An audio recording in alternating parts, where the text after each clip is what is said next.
Welcome to a new episode of Policy Implications podcast, where policy meets research. I'm your host, Olga Zadorozhna from Kozminski University, where I teach and do research in empirical economics. My guest today is Dr. Anna Górska, who's an assistant professor at Kozminski University and a director of Women and Diversity in Organizations Research Center. Today, we will be discussing her recent paper called Women's Journey to the Top, the Roles of Bonding and Bridging Social Capital, co-authored with Dorota Dobija, Zuzanna Staniszewska, and Kaja Przystupa-Rządza. This paper raises a very important topic of how social capital can help women achieve top management positions. So welcome, Anna, and let's get started. But before we dive into the discussion of the paper, please tell us more about your research and how did you become interested in this topic? First of all, thank you, Olga, for having me. Thank you for listening and hearing about my research, and welcome all. How I've become interested in the topic of women in organizations. Well, the story has been quite long. I had always been a feminist. I had always had a very strong female role model as a child. So my mother is a businesswoman. However, I remember there was a lot of criticism towards her, that she's working too much, that she's working too long, too hard, being too strong, being too assertive.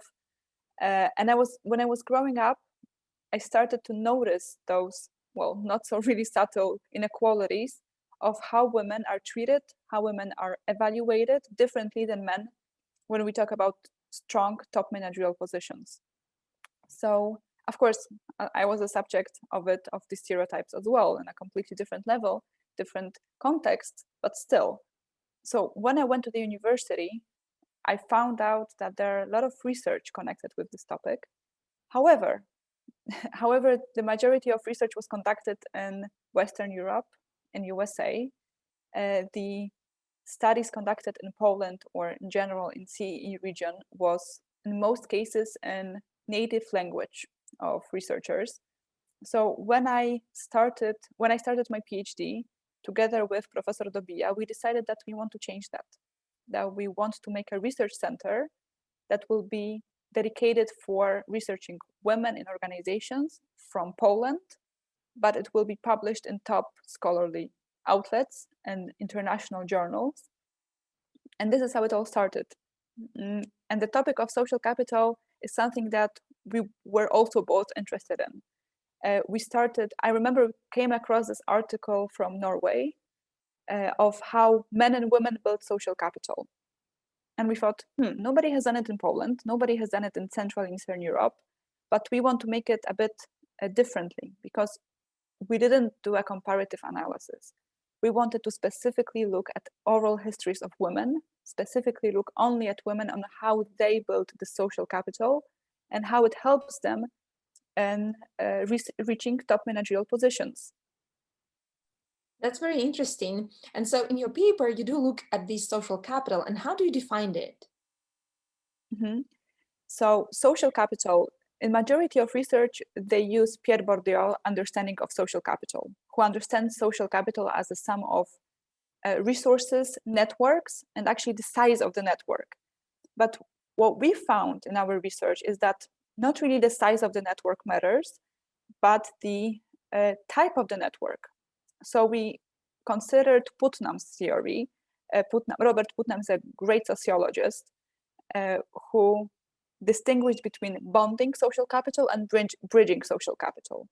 Bonding social capital is between people which are alike us, between family members, between people who are very similar to us. It is based on this very thick trust. It's like a mafia. He compared it to mafia. It's very, very exclusive. Bridging social capital, on the other hand, builds bridges. It is built on more broader network, the one that allows to go outside of this very closed network of friends and family members. And it's more like an orchestra. This is what at least Putnam used to say, that bonding is like mafia and bridging is like orchestra. It's based more on weak ties. It gathers a lot of different people. But in fact, we already know that those weak ties, that those which are not so the closest ones, are the ones that really support us in our career building. And we wanted to find out how women build those two types of social capital. But when we started interviews, when we started to do this research, we really didn't know where it would go. We noticed after some time that women emphasize the role of their mentors at the very beginnings of their careers, and afterwards, when they started to prospect very fast and started to get promoted, they talk not about mentors, but they talk about other CEOs, other top managers, about people that they met somewhere abroad, people that they met in their MBA courses, which are completely different than the closest environments they had in the beginnings of their career. And so you now talk about the results already, but let's take a step behind and talk about what did we know about the social capital and the role of social capital in reaching top management positions for women and for men, maybe, before your paper. So what does the literature has to say about that? So there were a lot of studies that would consider the importance of social capital. But again, very often it was based on Pierre Bourdieu's understanding of social capital. There were little studies that would distinguish between bonding and bridging, but in most cases, what research has done in case of women is that they would compare between men and women. And this is something, I know this is of course very interesting, but again, we are often treating men as a default and compare everything else to this default. And we knew obviously that the size of the network is very important, that the extended networks are very important for building career and success. We also knew that men are more likely to build networks that are in future more helpful, because men are not that afraid to utilize those networks, to maybe use it in a more cynical sense. Women are more likely to build networks more naturally. They don't think it as a task, something that they have to build and utilize and further use for their success. And this is something we knew from previous research. But whether it was bridging and bonding, it was not known before, as this concept of Putnam was not very often researched from the notion of top managerial positions. We managers, the social scientists, really like Pierre Bourdieu's idea. Right. And so in your research, you study Polish corporations. And what is the situation like with regards to the gender balance in top management in Polish firms? How does it look like? Do you have any numbers maybe? Mm-hmm. So for the last 15 years, the situation is quite stable. It's just about 30% of women on managerial positions in general. But when we look more specifically on private and public companies, when we look more specifically at Warsaw Stock Exchange, it turns out that the situation is not so good, especially in Warsaw Stock Exchange largest companies. Women constitute about 14% of management boards, constitute only 6% as CEOs of those largest companies, occupy about 16 to 17% of supervisory boards and are chair of them, of only 9% of them. So the situation of women in Poland on managerial positions, on top managerial positions, is not very good. I mean, it's not good across entire Europe. Surprisingly, in Central and Eastern Europe, it is better than the Western Europe, which was very surprising finding for me. This is something I found out quite recently because, there are not a lot of studies that consider Central and Eastern Europe, but I write my book about it. So this is how I found out, doing very in-depth research. But still, there are completely different expectations towards women. I mean, reaching the top is one thing. But when women are on the top, they have a plethora of barriers. They have entire labyrinths that they have to still go through, like labyrinth of being evaluated differently, having a quite large pay gap. The higher you go up the corporation, the higher there is a gender pay gap. Especially when we look at CEO positions, the gender pay gap may be up to 40%. Wow, that's huge. Yeah, and there is definitely a scope for improvement. There is of course a lot of place for improvement. And I hope that our research from our research center, not this only one, but we also have a different research, is one of the steps forward to change that, to make people aware of the situation and perhaps introduce some policies in the future. Yes, exactly. And that's why we now record this podcast. So in your research, you have collected the data through interviews. Could you please tell us more about that? So what data did you use and how exactly did you collect it? So we conducted qualitative study. Again, very often social capital is also measured quantitatively, but we wanted to really dig into the data, understand how women build the social capital.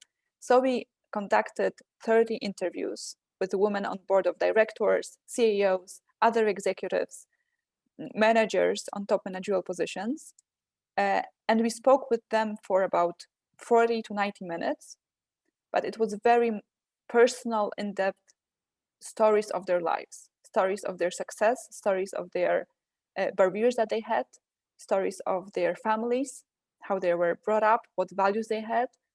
So it was very personal, and those interviews really changed the way I perceived women on top managerial positions, on how many barriers they still have after reaching those top managerial positions. Because they talked about the labyrinth, of course they did.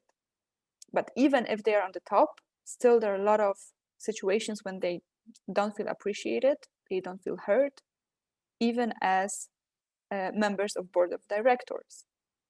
So those interviews were very much in depth. I remember some of the women that we spoke with were very even emotional during those interviews.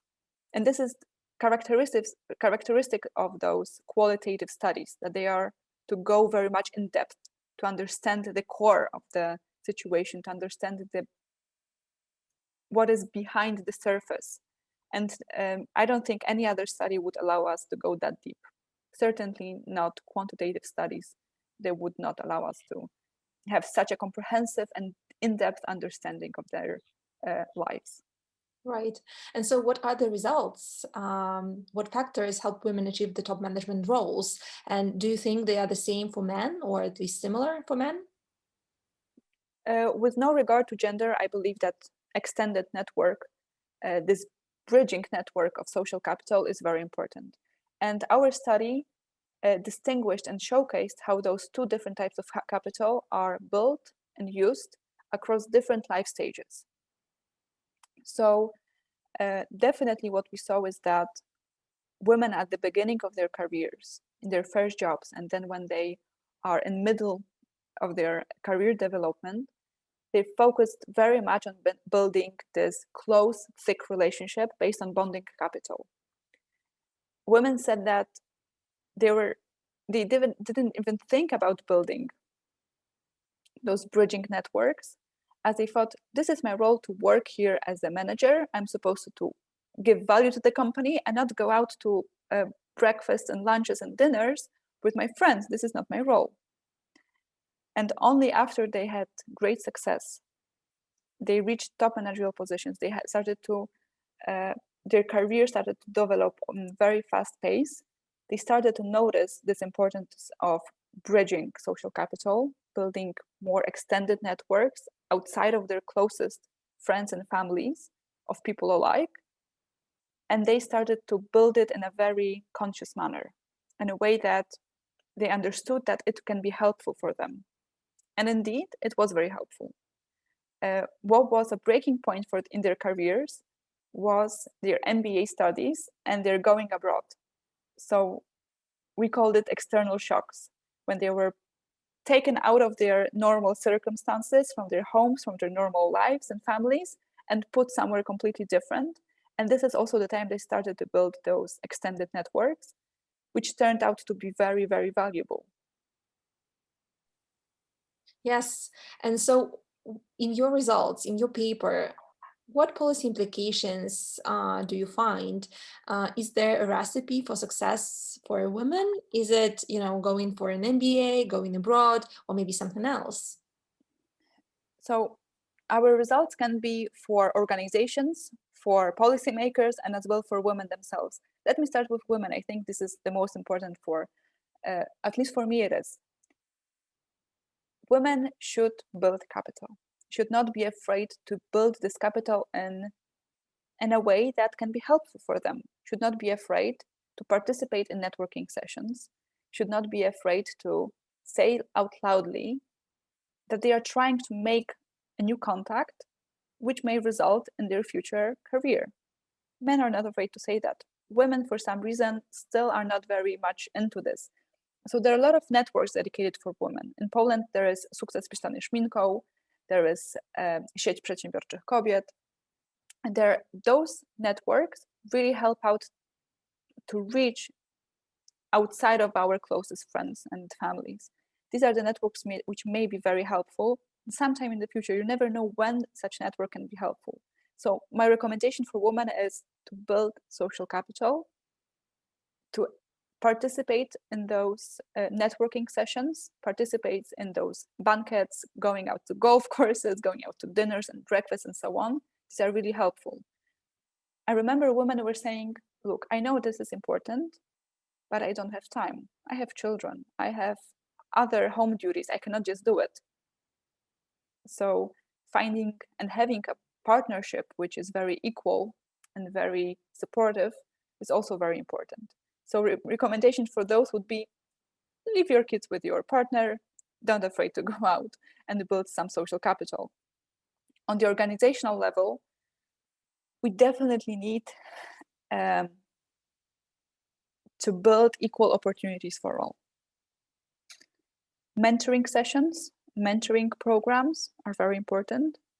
Encouraging women to participate in them, but also doing such parties and golf courses and banquets, not in the time when women have to take care of their children. It cannot be on 4 o'clock or 5 o'clock on Fridays when women with children have to take care of their kids. I mean, this has to also be considered. So there should be efforts of companies to develop such talent and career programs that all could benefit from. Maybe pay for postgraduate programs like MBA courses, maybe establish programs dedicated for mentoring women. From the policy perspectives,